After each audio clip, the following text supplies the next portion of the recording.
Okay. So this time it's not It's broken, it's right? not broken this time. Are you Okay. sure? I'm positive it's not broken this time. We're looking. It's looking good. Are you We're absolutely live sure? right now. We're live. We just need to update the link probably to the new to the new one. So that's it. We're ready to start. I'll update the well shit, I actually can't edit your so um I see the stream thing. And Train Coon's coming in here. I could not have any more wisdom. See, St- this is yeah, standard stuff, it's standard scuff. It's Well, this is why we have the extra time. God forbid we start on time, dude. Jesus. God forbid the computer's like, nah. We're okay, so you can get started. Hey, there we go. alrighty. Well then.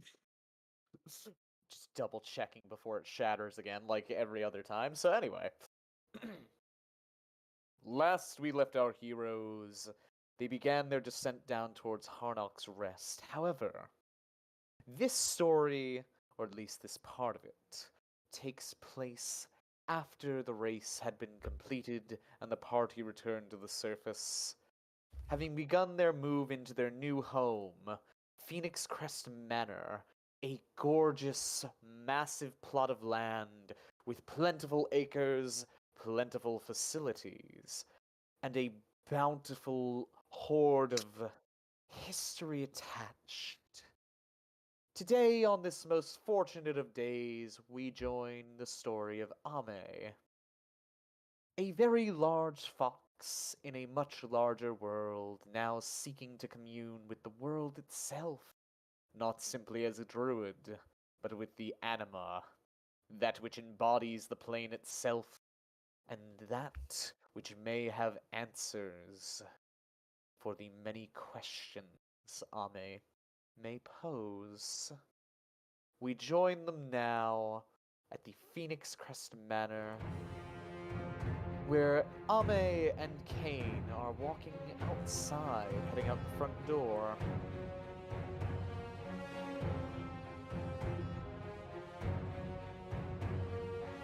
So, you were mentioning you were going to the Republic place earlier, right? And I was gonna be coming with you for the whole big plane thing, if I recall correctly. Kane's just gonna stretch and go, oh yeah.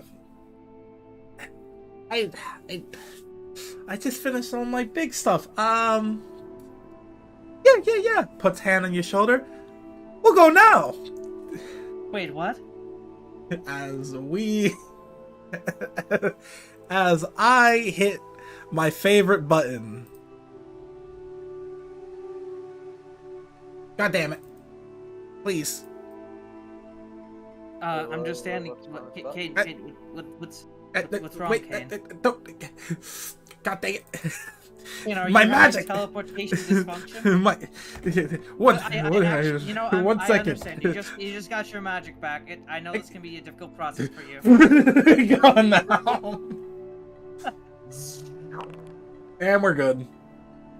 Alrighty. Perfect. So, as that is a fairly familiar place, you're pretty damn close to on target. I hit 75 on the dot. It's perfect. As you vanish off, being dragged along through the teleportation spell, you arrive at a familiar site about 20 feet off of where you intended to land. Fuck. Ah. But yeah, Kane's little so the description is very simple. Kane puts a hand on his shoulder, goes like, oh, well, magic, please. And then they're shrouded in a little darkness as they just appear here, and then he's like, honey, she just runs her hands through her hair. Honey, you need to warn me next time before you do that. Ugh. She's just wobbling. Oh, I feel like I'm gonna puke. Well, here it is. It's up. I'll guide you through this, and then I'll probably. I got things to do. Look at me. So let me just show you. Let me talk to it first before you go heading out. and It's I'll that let you big know what I crystal right there. do. Let me It's just probably look. still mad at me. So this is like the Kane, world as you, here, right? Yeah, Kane, yeah, as you yeah. are getting closer, you can feel as though there's eyes glaring directly at you from within the crystal. Kane puts his hands, he gets closer, puts his hands together, like, please forgive me type thing. As he gets closer. I may slowly raise the hand and start speaking primordial. Hello there, Anima Kavesti. Ah, my ears! Get closer, you have to touch it. The sound of the world shaking comes out from Ame's mouth, and Ame, the crystal seems to glow toward you briefly. Goes over and gently puts a hand on the crystal. As you place your hand upon the crystal, you see some kind of mass of energy begin to rush up from deep, deep, deep within the plane. As a massive figure, slim and very refined, though absolutely alien in its appearance, emerges from within that mass of power before your hand.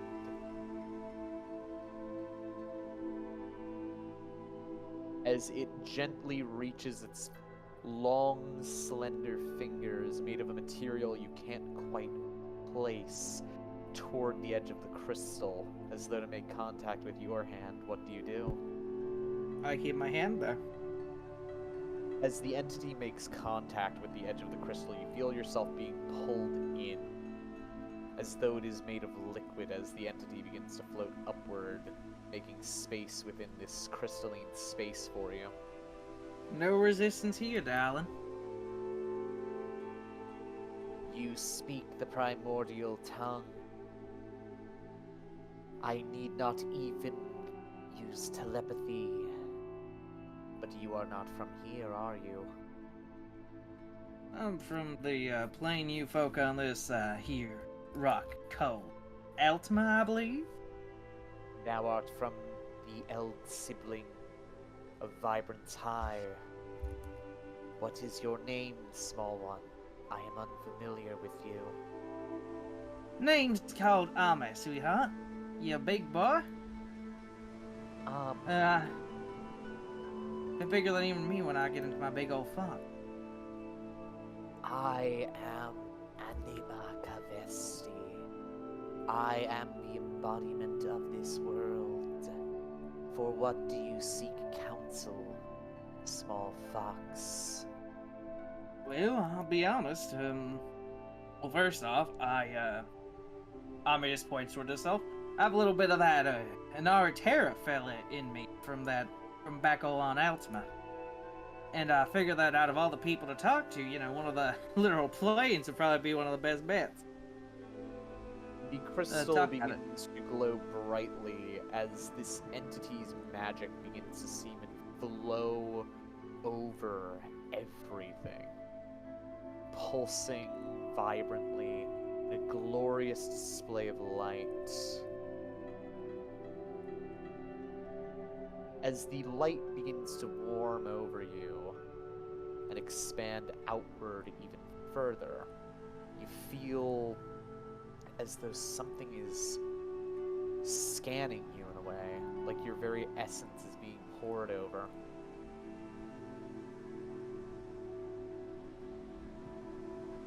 Thou do contain some portion of what was once long lost. My sibling hath sent you, not purposefully though the conditions to fulfill may still yet be met. Dost thou seeketh the path to walk as a primordial? Well, I may scratch the side of her cheek. I mean, if you want to hear my perfectly honest opinion, I'm not exactly sure I'm the one to the task, but there's that little problem that, she just shrugs. If it's not me that does it, who the hell will? Gotta make the world gotta get those fucking bastards that are herding everybody off these plains. You know? She just shrugs. Very well. You have already fulfilled one condition to become the Terra. However, the trials will be many and great for you to become as powerful as you could be. You will need to bathe in the world as well as the primal energy running about it. There are several ways you could attempt to do so, some easier, some harder. And you will not regain your full deityhood. As the dragons currently reign over such power, you will not match them for a great deal of time. But you seek to reclaim your former glory. Yeah, I do. Very well then. Once the ritual where the small fox of pure white has been completed, sacrificing the necessary cared for and beloved, you must appear there, holding the small stone thou hast kept this whole time, and you shall meet the remnants, the shadow and ghost of the former Terra, for a brief moment that will seem like an endless flow of time. You shall be instructed by it how to resurrect and mantle its own form, and unlock the wisdom of the planes themselves unto your own self within the depths of your mind. Art thou prepared for the potentialities associated, the suffering that will come, and the uphill battle you shall endlessly wage, seeking forth for the power you have once lost against the child and children of many kings?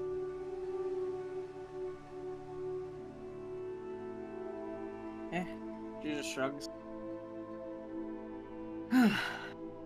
If me, who else would it be? Once thou If hast not- mantled, you will have to fight each dragon, slaying them and absorbing their power, something they will not allow to be easily done, and something quite difficult. The twins of Tempest, Astraphandel, the flashing lord who strikes like lightning, with the speed and ferocity of such. Viracharon, the trembling skies, who shakes the very plain as it hovers overhead, just out of sight in the clouds. Tarakapakal, the frozen waste, whose chill is so deep and harsh that even time may stop next to it. Chepetintiaxin, the Celeritas cauldron, for whom even time seems to accelerate. Deliulvel Ukal, the world's solvent, who can melt away anything, destroying every and all that dare come within its path. Foskaraglau, the radiant rays whose wings rain down radiant judgment upon all, good, evil, or otherwise, turning the land into nothing but a scorched mess. Kostoxi Usine, the painful demise who can poison even gods, watching them rot and waste away.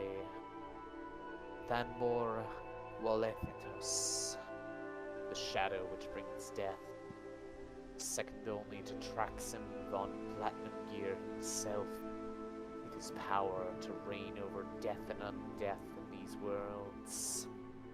And finally, the Worm of Origin, if I do believe so. Correct. The mightiest of said siblings. Its mere presence can revert the entire plane back to a primordial state, forming not civilizations, but crushing them, reducing them to nothing more than rubble and forestry, able to wield the power of its own siblings, if needed, and destroy nearly all and anything upon the plains. To slay them, you will have to travel the many worlds as the eras pass, and avoid the ire of their father, the almighty Jeskverodon Marfeldom, who seeks place chains on even us worlds, and has cut many of us in twain, separating us across the tether.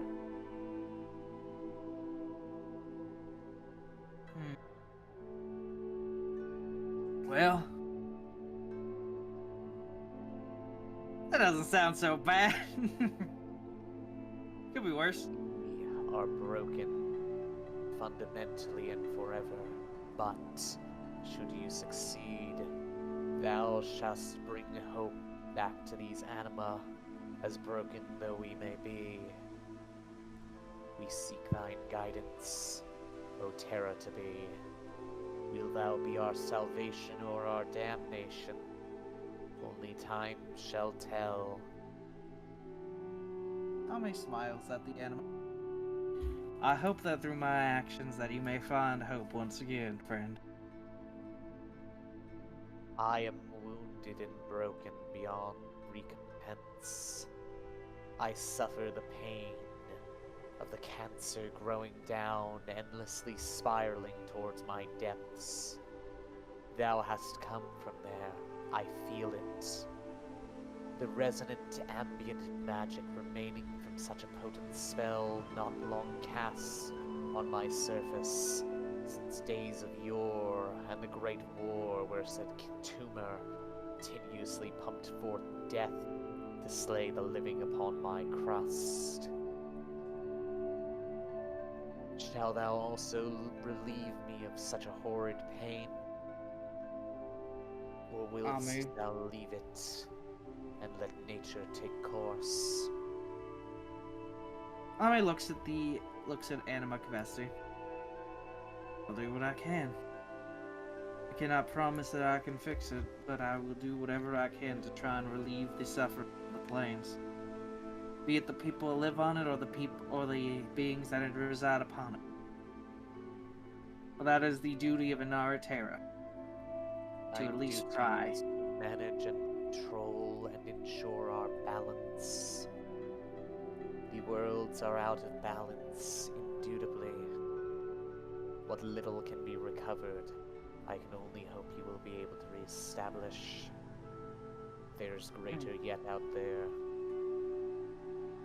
The dungeon itself, as the mortals would call it, is an entity of great concern. Well, on all the planes, there's things that don't belong on the planes residing upon them. And the dungeon definitely appears to be one of them. And a great danger. Allow outsiders in, as is their duty. But far too many appear far too frequently. I have not talked to any of my siblings or my other half, nay, in eternity. Though this era is young, its ties run deep to the last. Willst thou be able to recover our pain and our suffering? I'll try. Will thee be willing to suffer the endless pain that may follow for our sake? Ami. Of course. Art thou sure thine path will be horrendous, unimaginably painful?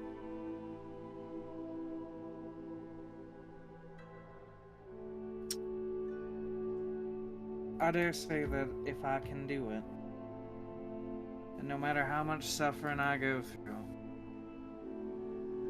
I'll make it worth something. unlike most of my life. She Thine says, life- smiling at my capacity.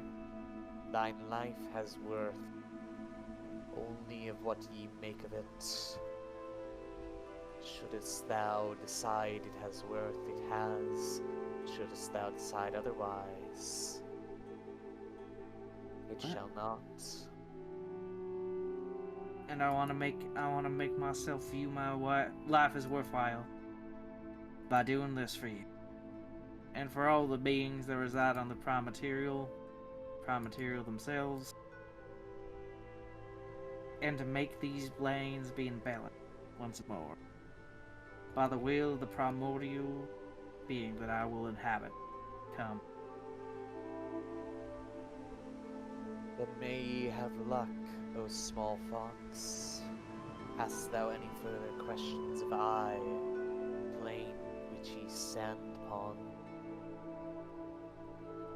I understand you are damn it, but may there be any use in I don't think the white-haired fox is going to be immediately doing that ritual you suggested. I believe they're doing a myriad of some sort. Would there be any value with me staying with you for a period? Or should I take my apps and leave you be to recover over time? I can attune you to myself, granting ye a body of my own world. Thou art still disconnected from me. Should thou be returnest home, then surely my sibling would be rather disheartened. If thou seekest, I can make thee attune to my soil, my core, and my surface now and here. Wouldst may thou will. like that? I may again. But the one known as Naritera will be the one capable of going between the planes, correct? That is Doesn't- correct. Does it mean anything to be attuned to one plane when I become the being known as an Naritera?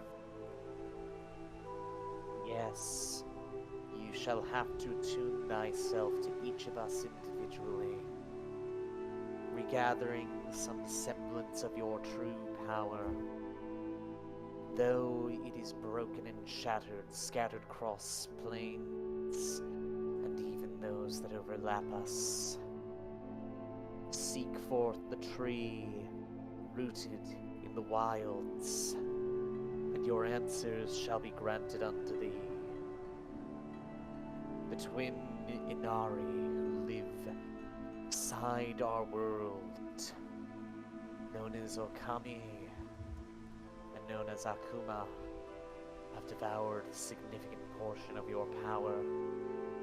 Perhaps may they be willing to guide you towards its origin and to reclaim some semblance of what you once were.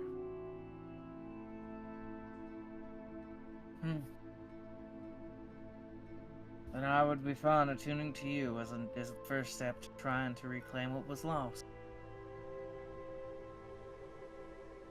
As you continue this conversation, you notice that the world seems to get darker, but not in a natural way.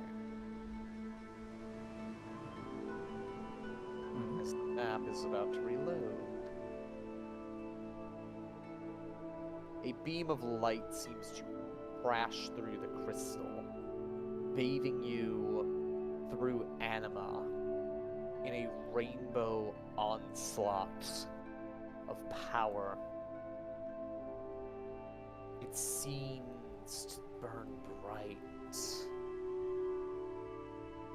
and the light surrounding the anima seems to get brighter and brighter, engulfing you in a vortex of pure light and the surrounding area as well. It gets brighter, brighter, and brighter. And eventually, as you see its pulsing form surrounded in an endless rainbow, you feel this power beginning to wash into you. gathering something from deep within itself, even if wounded, to grant unto you. You feel something deep within your body change. You've felt a little bit uneasy here on this world before, Ame. But now, in an odd way, it feels like a proper home. And the light seems to begin expanding endlessly outward, covering greater and greater area as its ambient power continues to ramp up more and more as more of you becomes attuned to the plane. You also feel like there's something else being written in, something fundamental changing about you. What exactly you're unsure, but bathed in this glorious rainbow of light, breathe deeply, taking it in. As Ame, could you please transform into your fox form? Yes, sir. Just my normal one or my big? Big fox form. So 1 second, let me edit my width and my height. And fox. As you take your fox form, bathed in this light, the energy pulsing over you is just right. It feels correct. Almost like something has been missing this entire time. And you begin to notice about yourself a few small details beginning to change. Your claws become crystalline, along with the teeth of your fox form. Your tails seem to swirl on their own, subconsciously, and almost seem to gain a chromatic swirl to them as they do so. Whenever light touches them, their usual green phases between multicolored form. And you notice that your fur becomes quite a bit softer. You were soft and fluffy before, but now... I'm the softiest and fluffy. Though you've not grown much fluffier, you are like silk, a fine pillow, or a king's own bed. One could simply sink into you and enjoy the splendor. As the light continues to radiate and grow in intensity, the sun overhead seeming to have no effect over this area. Eventually, the light slowly begins to fade down bit by bit, both in intensity and in size, as the anima, now looking rather exasperated,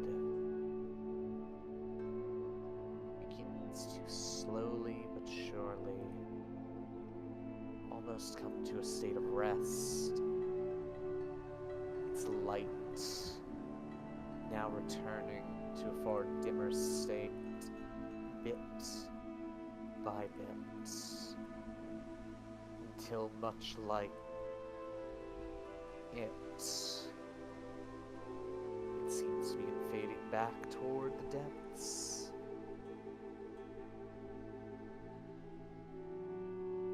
And the light of the world returns.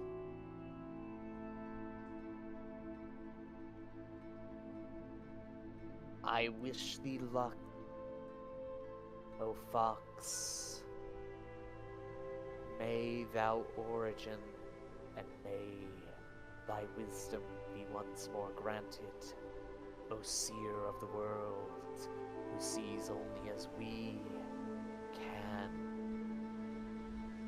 And the anima seems to disappear as you feel the crystal itself now almost as though liquid to you. It appeared. So I had a quick inquiry. Does the crystal feel different to me than it does to other people, basically, now? To you, it is as though a veil, a thin buffer between what is within it and what is outside it. If you really wanted to, you could possibly dive deep into the world, but you feel like with the anima resting, be best not to disturb it at this moment. Yeah, it'd be best to ask permission first. But so too, you also feel that this is not the only crystal like it on the plane. There might be several. As a question, since I am now connected to this, can I try and see if, like, my perception is a bit different and I can, like, try and feel other crystals, like, their general location on this plane now? Because I feel attuned to it. Okay. So, bit of a weird question. Can I roll perception? Roll. Yeah, I was actually about to ask you to roll perception. Funny enough. Well, that's just my best skill in animal handling and medicine. Alrighty, let's fucking go. Wait, let me check something. Shit, those are only saving throws. I was about to cheese. Am I allowed to cast guidance on myself beforehand? Yes, of course. You're not in combat. You're free to do as you see fit. Fuck you, guidance. Why are you? Alrighty. You should target yourself for it, and it should automatically apply the effect, I think. Yep. I didn't target myself. I'll just do the lead. Perception. 15. God damn it. D4. It doesn't have. Yep. 16. As the guidance fades, you feel your consciousness begin to expand rapidly outward as you see some kind of sigil form before your eyes. Do you close your eyes, or do you keep them open? I close my eyes. As you close your eyes, letting your consciousness extend, you see yourself sat before the crystal here, and you feel your consciousness and perception being pulled far, far to your north. To the northeast, there is another, sat in a large cavern, deep, deep below a rumbling city above. To the west of that, there's a large empty gap, and then further beyond, there is another crystal, sat in a large grove of beautiful, ever-blossoming cherry trees. And further north of that, near the apex of this continent, you see a crystal coated in snow and ice, open to the air and yet encased in solid frost, deep blue and seemingly without end. But you can feel far around it, glancing through the ice, mountains in the far distance, and snowstorms brewing overhead. And then small shards on small isles scattered around the rest of this realm. These small islands, so far and small, and yet they are a great many. As you open your eyes once more, the sigil seems to dissipate, and you return to exactly where you are.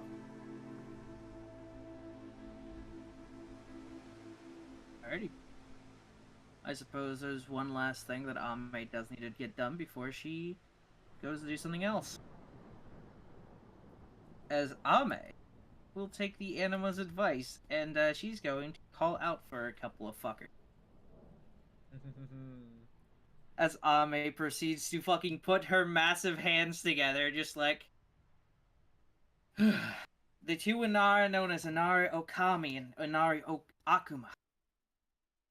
I am a being that has been tuned to the plane known as Kavesti.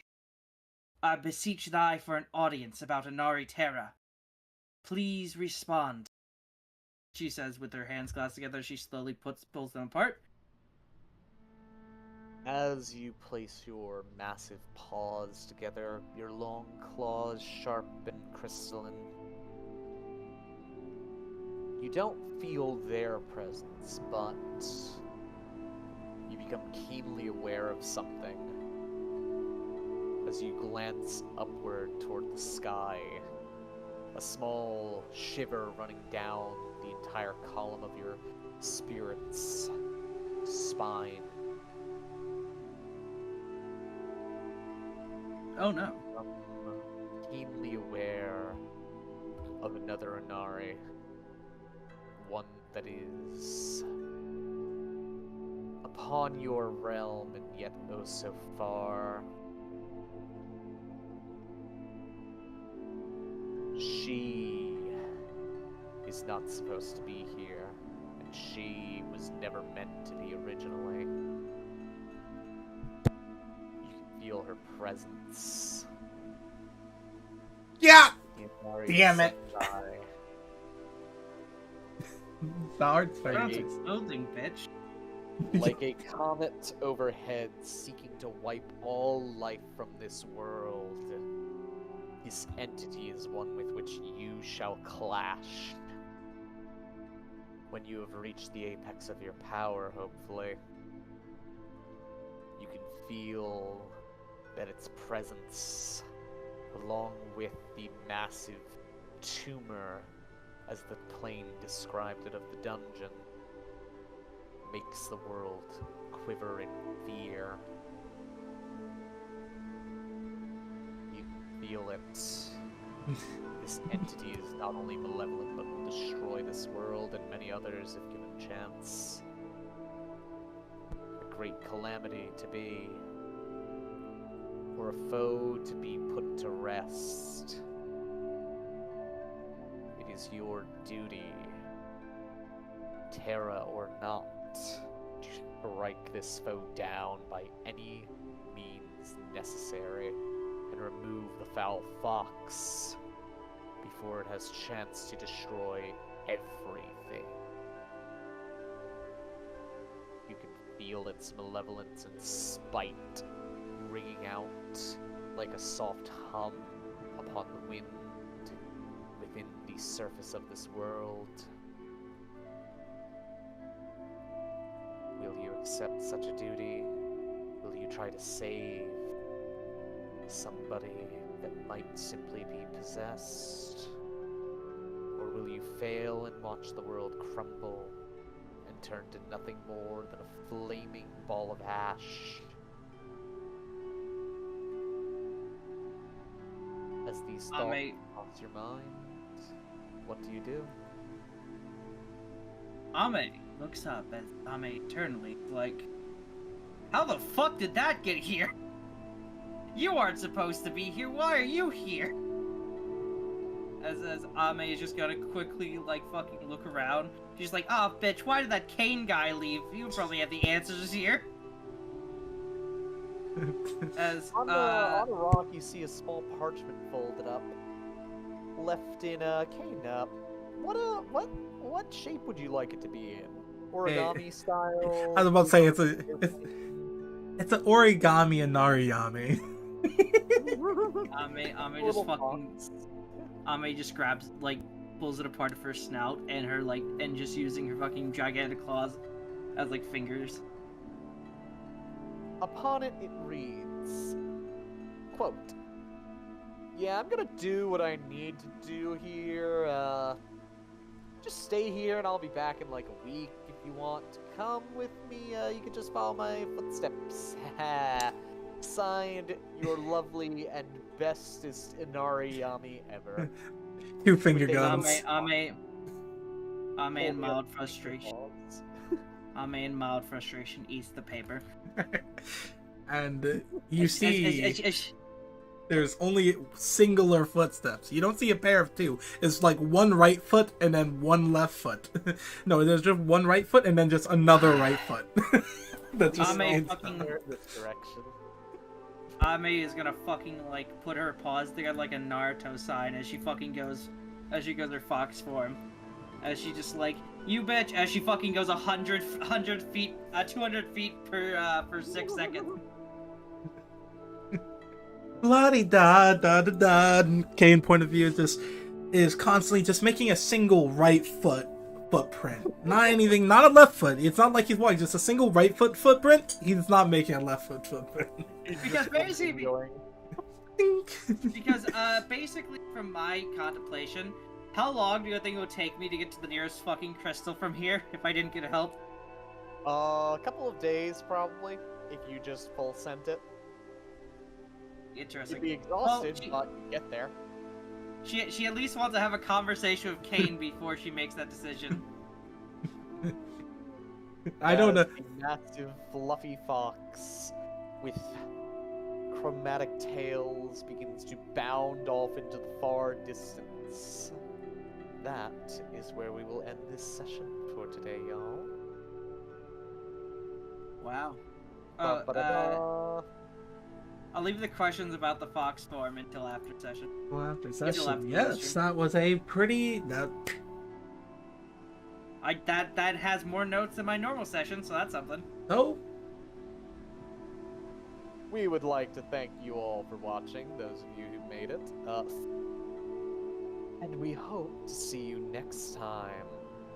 on the next adventure, which will be decided in the future. Next Monday, though, same time at 7 p.m. EST.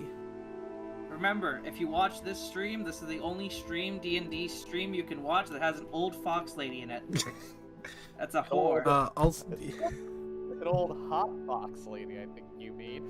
yes. Of course. This is the greatest degenerate stream as well for D&D. Anyway, have a good night, y'all. Yes. Like and subscribe. Don't forget